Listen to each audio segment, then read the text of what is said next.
की धीर द्यायचा म्हटलं म्हणजे कशासाठी आणि कुठल्यासाठी?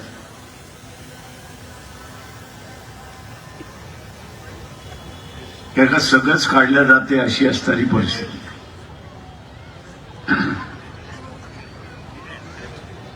आरक्षण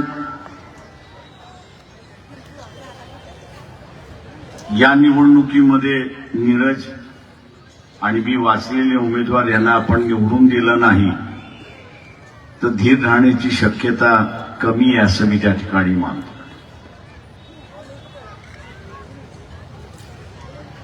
आरक्षण हे एक धीर होतं, आरक्षण हे एक संरक्षण होतं, आरक्षण हे असणारं एक कवच होतं. कसलं कवच होतं तर मानाचं, सन्मानाचं. परंतु